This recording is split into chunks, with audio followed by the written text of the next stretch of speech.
You have stumbled into Bronson Creative, which is my studio. And this is a series of interviews I've put together where we get rid of all the gatekeepers and we talk about the reality of being a creative. So today I'm going to be talking with Tyler Shaw. He is the founder of the new film Underground and Take Your Medicine and Smile. We're going to talk about experimental filmmaking, where it comes from, why we should keep trying it. And as he said, not all movies need to make sense. So what does that actually mean? And if you stick around to the end, we're also going to talk about the future of distribution and what I'm going to try on this channel coming forward. So sit back, relax, and enjoy our conversation. To define underground film best would be to talk about what it isn't. So normally you go to the movie theater or you're on Netflix and you see films that almost always follow certain structures, have a certain limited spectrum of aesthetics, and you know, feature certain types of content. And underground film is just all the other stuff that the major companies won't do and won't touch. So that can include a lot of different things. It can include films that are very experimental. So there are films that are so abstract they don't even have any people in them. It'll just be like colors and shapes going crazy on a screen. And there are films that are, like dream logic, where you have, people, a lot of the things you see in normal movies, but they don't follow the logical progression that other films do. So they are totally unpredictable, just like a strange dream you've had. There's no telling where it's going to go, where it's going to take you. There can be lots of strange humor. And then it can also encompass films that are just transgressive. So films that show you things that are maybe uncomfortable or shocking or challenging. And so that's kind of the spectrum of things that can all be considered underground. And then probably the most important element, though, is that these larger companies are not involved. So in order to be an underground film, that basically means that you're not, Disney is not producing this. Disney does not make any underground films. So it's They have some very films they'd like to put diverse. underground, but Yeah, yeah, yeah.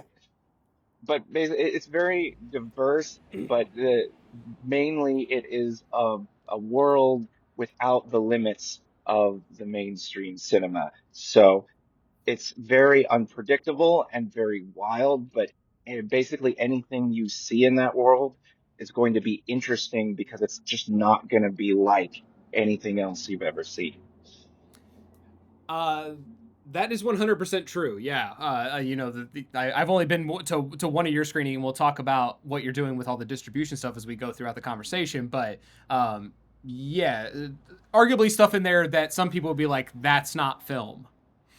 Or like it just like it challenges your like construct of what a film can be. So, Yeah. how did you land in this kind of is it fair enough to, like, for conversation's sake, to call underground also like experimental film, Yeah, I mean, I would call, or do you I would say disconnect those? I would say experimental is a subset of underground film. Okay. I think, experimental, I think of more, formal, experimentation. So usually you're talking about, a type of film that is usually not narrative at all and is very much centered around um, uh, technical innovation. So it will do strange things with the screen or with editing or with color or sound. And that's kind of the core of what an experimental film is about. It's more about the technical side. There are other types of underground film that, like I said, are more about, they might still have narrative, but the content is very transgressive. Maybe there's a lot of violence or edgy politics or things like that. Or, there's also films that don't follow conventional logic and are very surreal, but formally the technical aspects are still, like if you watch a David Lynch movie, the logic is very strange, but they still, follow more or less the normal kind of technical structure of the film. So, Okay. shot, reverse shot, So that's, Yeah, the I would call language that an underground film, is but yeah. I don't call his stuff experimental. I would call it just like surrealist. But Yeah, yeah. experimental, I think of more the extreme, you know, we're totally using the whole concept of the camera and editing in a different way. So, I do separate Okay. experimental, But but you'd say the underground is like the hub of all of that. That'll be the top of yeah, it. Okay. all of that kind of comes under the underground umbrella. And then, Okay. so yeah, I guess experimental is the most abstract subset of that category. Yeah, yeah, cuz we met cuz I would be in that experimental category. Yeah, For that's what we met, and I had one of my films screened there. And yeah, so that actually makes more sense. Like the way you're saying it is that the underground is like there's more of these other things that can happen here that are just like the fringes of what that construct is. That's kind of all yeah, that's going on. And then there are some people that are pushing like the limits of the art form like in one specific technical capacity to see like what will happen if I take that to an 11. Like I'm not going to do it for a yeah, long time, but I'm going to give it for a couple minutes, and then that ends up like some of that gets taken into David Lynch, into surrealist movies that are not underground. Is that a pretty good yeah. explanation of it? Yeah, well, I think a lot of surrealist movies are underground as Yeah. well, but I just wouldn't call Yeah. them experimental necessarily, at least in my Yeah. definition, my more strict definition. Um, but yeah, I think that's true. Yeah, it's a very underground is an umbrella term So for something me. like Um, like the back rooms, is that what would you like if you had to classify that? What does that kind of fall into? I would call that I guess I would call that probably experimental because it is so extreme, because Okay. it generally those are doing away with really much semblance of narrative of any sort, to the and I think they generally aren't doing any conventional cutting really. Um, so I would put those in the experimental category because I do think they are very formal in that way, but you could arguably call them surrealist in some ways, um, because they do have a dreamlike quality to them. So you do get into these gray areas where, Yeah. different categories start to mesh together, which is, another, whole interesting thing is, the way you can mix and match different approaches. But that's why, my big thing is just the underground overall, because these different approaches bounce off each other and inform each other and respond to each other and then mix together. So I'm not just interested in one subset. I'm interested in that whole world of just boundless exploration. Yeah, that's I mean, I whenever I started teaching, because I never really heard anything about experimental film when I was like going through college. I knew who David Lynch was. I knew like people in like that were definitely like just industry people like Hollywood, that were doing these kind of like boundary pushing things. Uh, and then after I'd made films for a while, like I stumbled into like Brackage and Maya Deren, and I was just like, what why was this kept away from me so long, like I'm just like how was your journey getting to experimental film, like how did because you're like you know a lot about it, and like that's why I love talking with you, and so like what was your journey to get to like this is my kind of like corner of the movie making thing I really want to be part of, my sandbox if you Uh, will. This is my sandbox, yeah. yeah, that's a good question. How exactly did that start? Because I know going way back. I always liked movies that were weird. I always wanted, even when as a kid, I enjoyed it when a movie went someplace really bizarre and crazy. Even, watching like Marx Brothers movies as a kid, I just loved how unhinged and how boundaryless they seemed to be. Then as I got more and more into movies and just started reading more books about movies, I just started to encounter the breadth of that whole world. I started reading like Roger Ebert's book, The Great Movies, and in his book, he includes a really broad spectrum. So you'll find like E.T. in there, and then you'll also find like, Persona by Bergman in there. So it's a whole broad spectrum. So reading that just kind of opened my eyes to just how big this world was. That was really exciting to me. And so I started just gradually exploring, just going to the library and getting DVDs. But honestly, for most of my like early life, I wanted to be Steven Spielberg, like a lot of people do. Yeah, I yeah. wanted to make that kind of thing. And then it was really in college, as I was just I started watching more, like a lot of people, I started watching more Godard stuff that I hadn't seen before. I remember seeing, um, Contempt when I was in college, just getting it from the library, from the campus library there on DVD and watching that.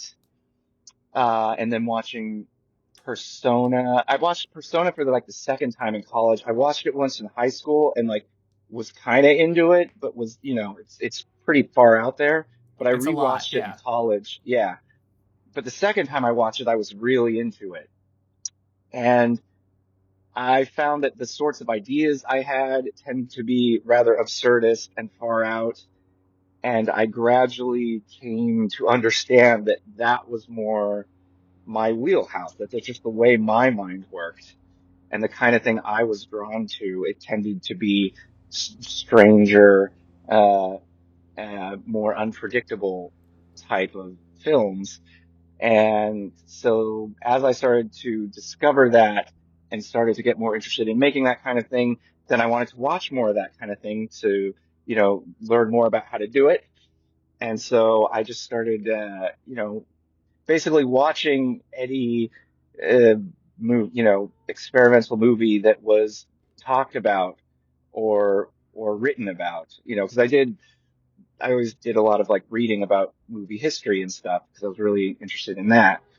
And so really it's just through a lot of that reading that I started to discover, like you were saying, like or actually Maya Deren's interesting though, because I was lucky in that my high school did have a class, like a film appreciation class, and they showed Meshes of the Afternoon Yeah. in that, and that one's kind of become like a Citizen Kane of shorts, I sometimes say. Yeah. So that I one would gets teach. shown Yeah, I'd shown a teach that lot. every year. Yeah. And if you're So I listening right now and you're like, "What's that?" I was like, you can pause, go watch it real quick, and come back. Because yeah it's like you'll never use the camera the same ever again. Like the way yeah that like I was just like, how are you doing? Like that's so simple. Why didn't I think of that? Like how simple it is to use just composition.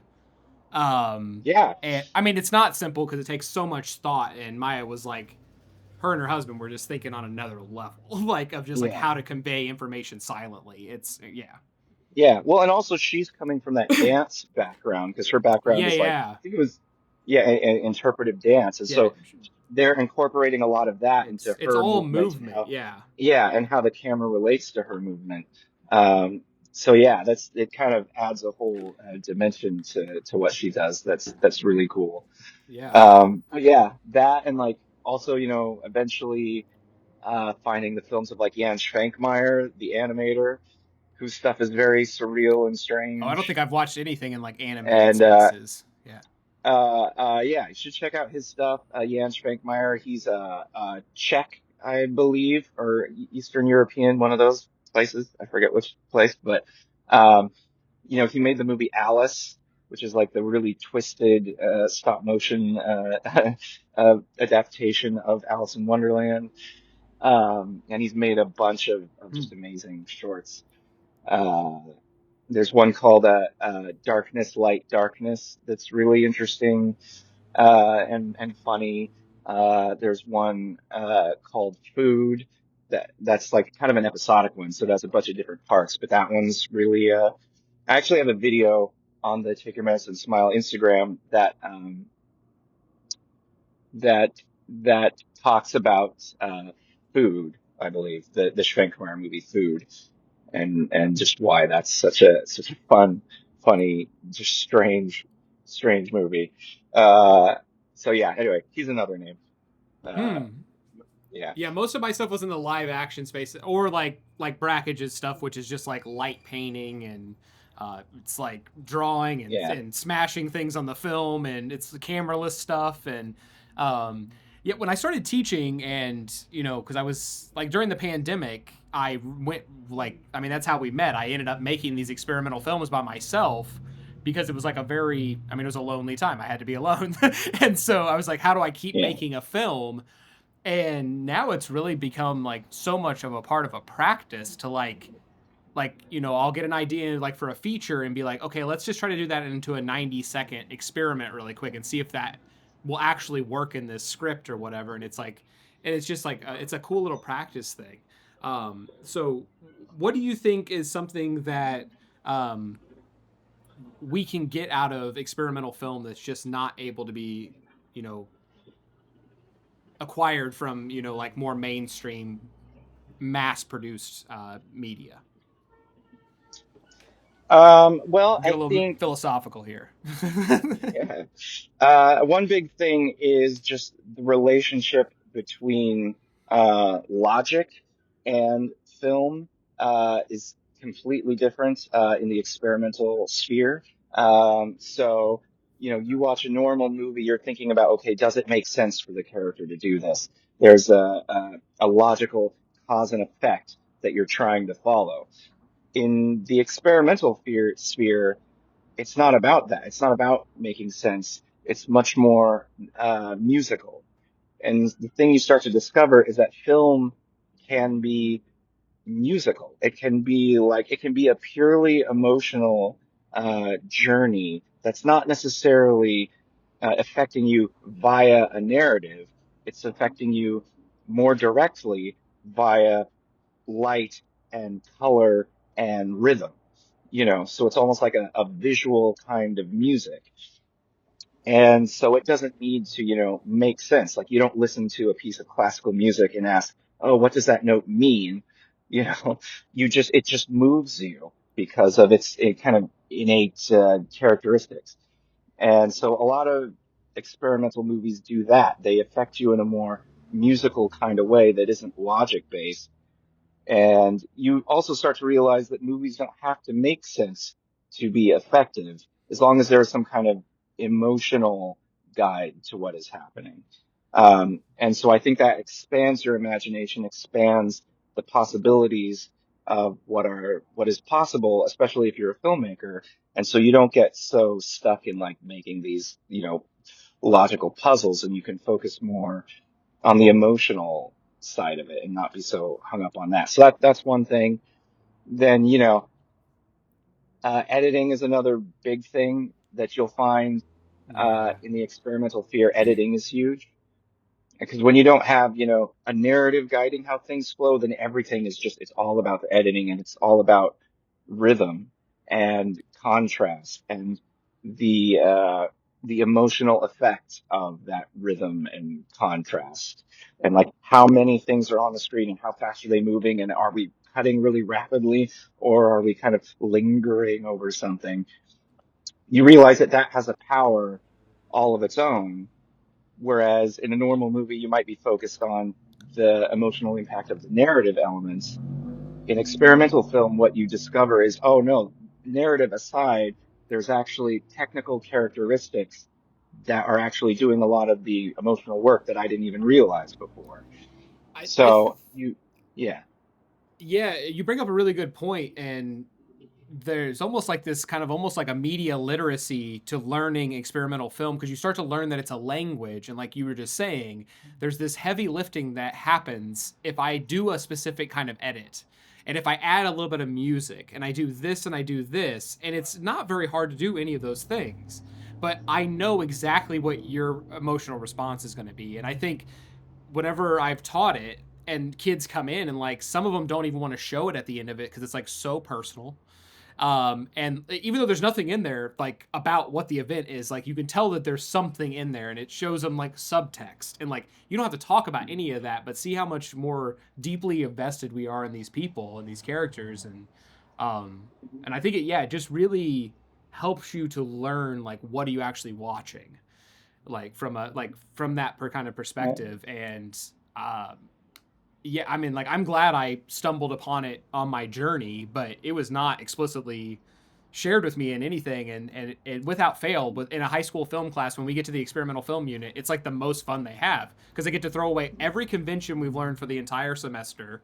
And now it's like, just go make it for your job is to make me feel something. You get to decide what I want to feel, and then you're going to try to do that just as an experiment. Like whatever you want to put on screen to make that happen, and let's see what happens. The editing, the sound, all that kind of stuff. That's great stuff. Pivoting to like we were talking about the distribution thing. Let's Mhm. talk about a little bit. We're doing live screenings. Like you're actually like you're not just talking about doing this. Like you're actually platforming these artists and these filmmakers and giving this, which doesn't really exist in our kind of modern world. There, these anomalies in towns.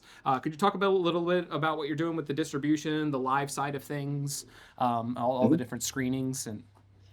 Yeah, so the main thing I've been doing on the distribution side is I've been putting on the New Film Underground shows, which are a series of events, film showcases where you basically get to see a concentrated collection of all of the, wildest, freest, most adventurous short films being made by Southern California's underground film artists. So, it's a short film showcase where all the normal stuff has been filtered out and only the stuff that I felt was crazy and bold enough stays.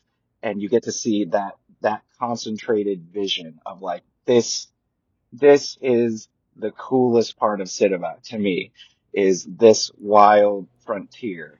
And so the New Film Underground shows are all about that, introducing audiences to that wild frontier and also giving them a chance to meet the filmmakers and giving the filmmakers a chance to meet each other because it is all about Southern California filmmakers, so usually the filmmakers are there. So that gives them an opportunity to kind of meet each other and make connections and, possibly meet collaborators. And I think that community aspect is also really important. And then I've started doing an online event uh, called a Short Film Show-Offs.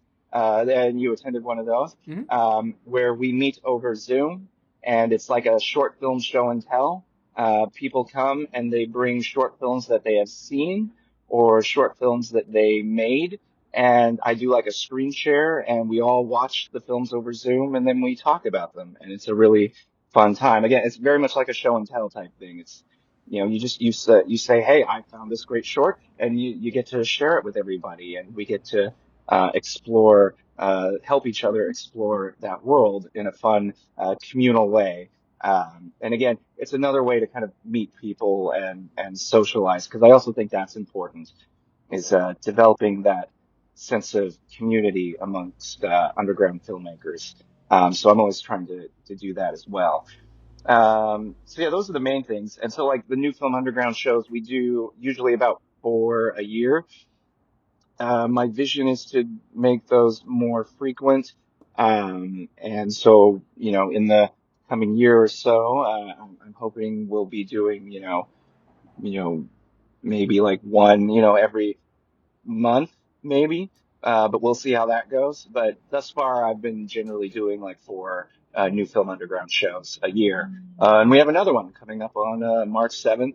It's going to be real wild. I got a nice collection of very strange and give that guy a chance to go by. But yeah, there's on March 7th, we've got our next New Film Underground show, and I've got a really nice, wild collection of just weird and experimental work that I'm pretty excited to share. I think it might be one of the weirder one of the weirder collections, which I like. So I'm looking forward to that. What do you think is the responsibility of us that are offering up these kind of platforms and stuff? What do you think is the responsibility on us to figure out, like, to share that education with other people and to, like, I guess, man, I don't know how I want to word this. That doesn't sound too like a word salad.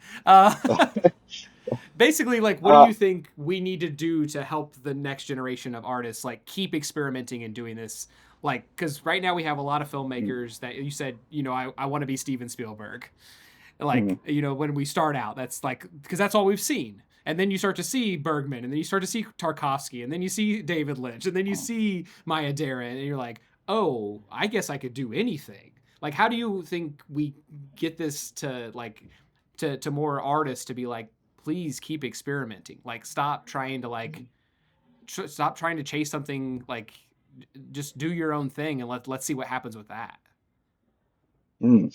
I mean, always the best way to inspire artists to, be adventurous is to be adventurous yourself. So I always think, making something that's really bold is one of the best things you can do in that regard. If you want to inspire more people to be bold themselves, is, make something really bold and experimental, and just don't hold back, and then get it out there.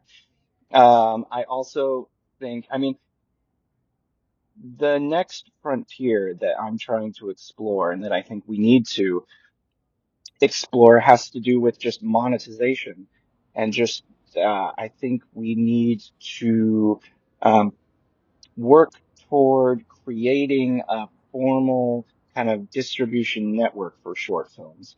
Right now, there is to some extent a few ways to monetize a short.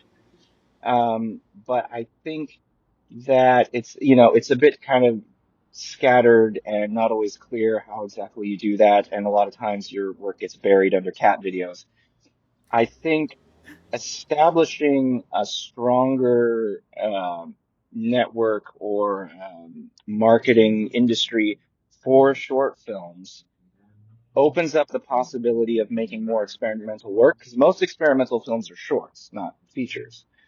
And so I think shorts inherently are freer, and there's more opportunity to go farther in shorts. You're not spending as much, and you're not testing people's patience as much. So you've got way more freedom to go, as crazy as you want.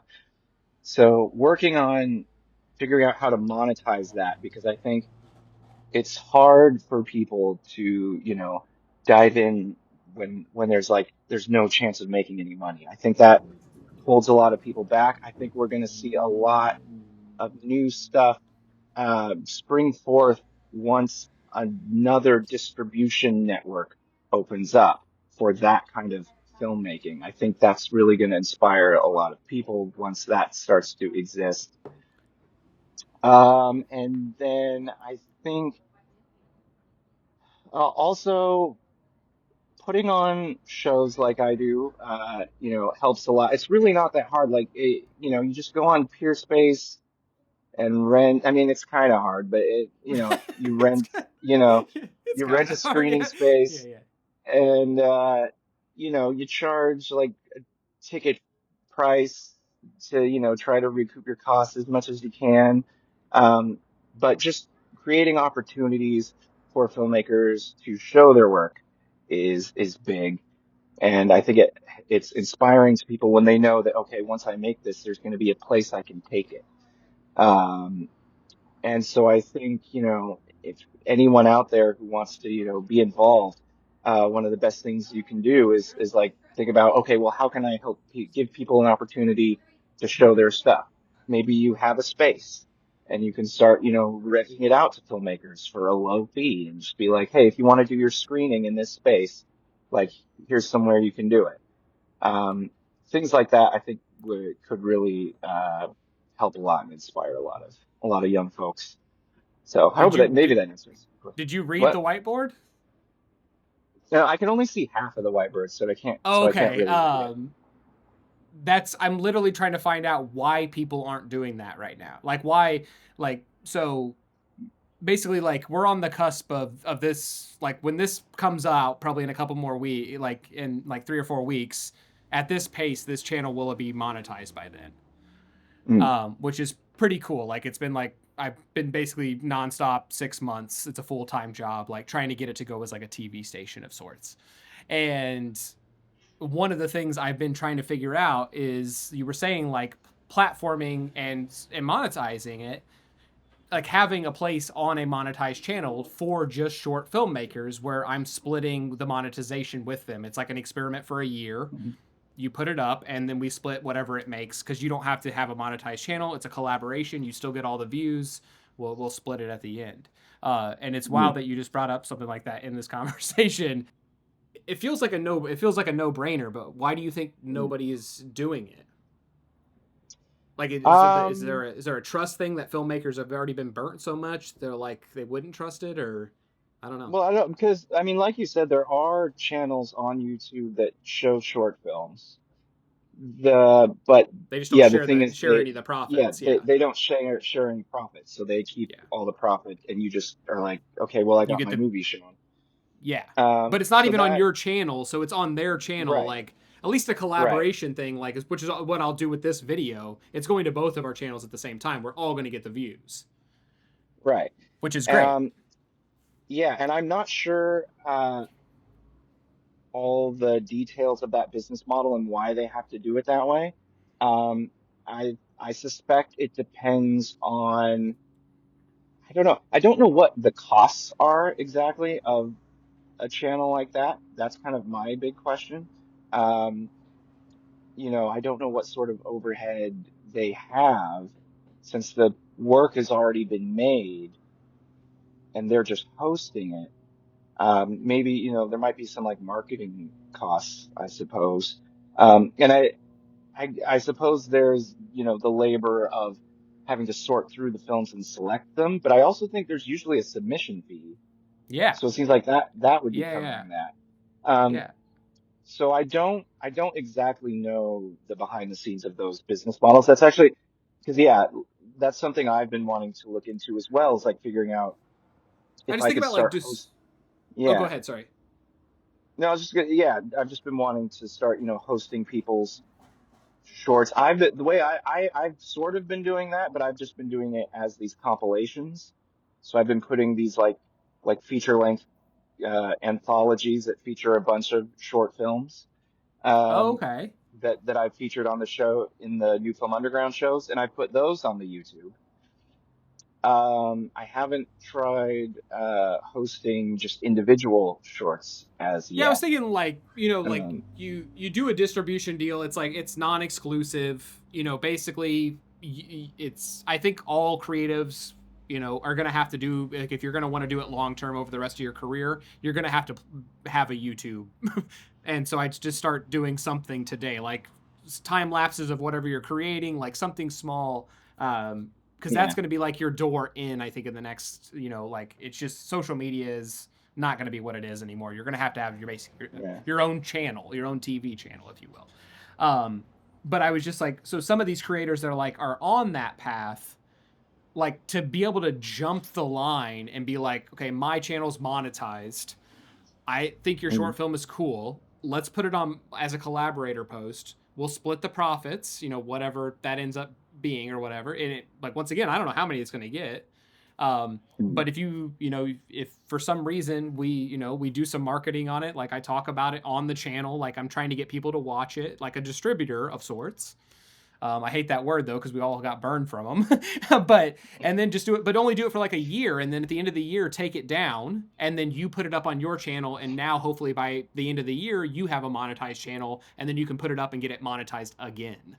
Like that's kind of what I'm mm, thinking is like if there was like a stair step, be like make your films, make 10 of them over the next year, and let's do it this way while you're building your channel, like that way you could still make your films. Because I know when I started doing this 6 months ago, like I'm starting my next feature right now.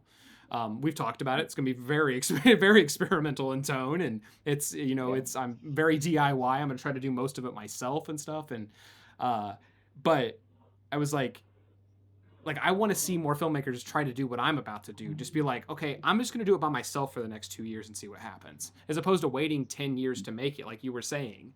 It's like it takes Mm. so long to get the things done anyway, and then there's nowhere for people to see them. Ideally, when they come out early, like when they're originally out. Also, short films, like there are just so many of them thrown up on YouTube. But if you have a monetized YouTube channel and your friends are making short films, like it feels like I'm not trying to do this for the whole world. I'm trying to do this for like my friends. Like, could other filmmakers around the country do this for their friends? Like, be like, our channel's monetized as like a collective now, and the six of us put our films on here, and we split all the profits. Like, so it keeps you like I just Yeah. there's got to be a like I think we're getting close to like some kind of middle class filmmaker, and so I'm like exploring all these things, and like we were talking about trying to do like a road show thing with my next feature and have movies that played before it, and we'd split the like so it'd be experimental and it'd be this feature, and you meet the filmmakers, and like there just has to be other ways to do this that are not just throw it up on your TikTok and see what happens. Like there are a Mhm. lot of really big channels that are supposed to be filmmaking platforms that are not showing any films. Like so like Yeah. yeah, it feels like a missed opportunity. Unless I'm just like the old man screaming in the corner. I don't know. Like it seems No, like it just seems weird no, that it's yeah, not happening. no, yeah. I mean, I feel the same way. I I literally do wrote on the think, board. I said, "Why doesn't this work?" I was like, "Why is somebody not doing it? Like, why is somebody not helping out?" It's like I just think about 15 years ago when I started making films. It was three of us got together and started a production company, and in 3 years we had made two indie features that had been at Rain Dance and Dances with Films at the Chinese Theater. In 3 years we had done that. It was like a collective of three people. Like we were just mm, like we were just helping. We were doing it, and then that company dissolved. Now I'm doing a little bit different thing. I started teaching, and you're like, okay, if we'd have started a YouTube at that time with that same kind of model and like helped each other like just build while we're also like shouting each other's channels out. It just feels like there's going to be a shift to a little bit more like you're going to have to like work together. It's a collaborative art form, even if you're doing it alone. Like you're gonna have to go talk to yeah, somebody. Like yeah, it just takes too many steps. Like it's got to be shot, it's got to be edited, it's got to be produced, it's got to be screened. Like that's so much collaboration, even if you're doing it all by yourself. Like you're gonna have to talk to people. And so yeah, yeah, just but I literally wrote up there, why doesn't this work? Why is somebody not doing this? Because it just seems yeah. No, too you gotta do simple it. too simple. Like, I mean, I'm sure you've put up shorts on your YouTube, and like when Mm. mine had like 40 people, and it's still only has 300 views in 12 years. Like, what would have Yeah. happened if like one of my friends that had like a channel with actual reach just put it up as like a co-production for a little bit, and then helped each other out, as opposed to like these kind of predatory deals with these companies that are doing that exact same business model, but except they're not paying. They're not paying them. Mm. And so yeah, I was like, oh, it's the paying them part that's holding them back, because they wouldn't be companies if they were paying. They wouldn't have any money Yeah, because like yeah, and I think yeah, to some extent there's also like a competitive element. I think sometimes filmmakers can just be kind of competitive, especially in that's true. Yeah, Hollywood. yeah, yeah. It's easy to get that mindset in your head, and I think But after 20 that years of doing it, there's way more than enough yeah, to go around. That's yeah, something and that's we the thing gotta is I think people have to kind of overcome that and start to realize that like the best way forward is usually to help each other, and you yeah, yeah. actually are going to get a lot more done, finding people to work with instead of being like I'm going to beat everybody. It's like Yeah, yeah. yeah, You're fighting the wrong person. Don't fight the other yeah, filmmaker or the other artist. That's not your enemy. Um yeah. like so get together and see like what do you guys have in common? Like, you know, uh Yeah, and it that's one of the things with like the new film underground and Take Your Medicine and Smile is it's about, trying to bring those filmmakers together and, facilitate that kind of collaboration. And, because it's also, about me like making my stuff and showing my stuff. But my thought was like, well, if I'm going to show my films, why don't I also show someone else's films? so then we can have a bigger Yeah. audience because we're showing our films together instead of just me showing a film to my friends.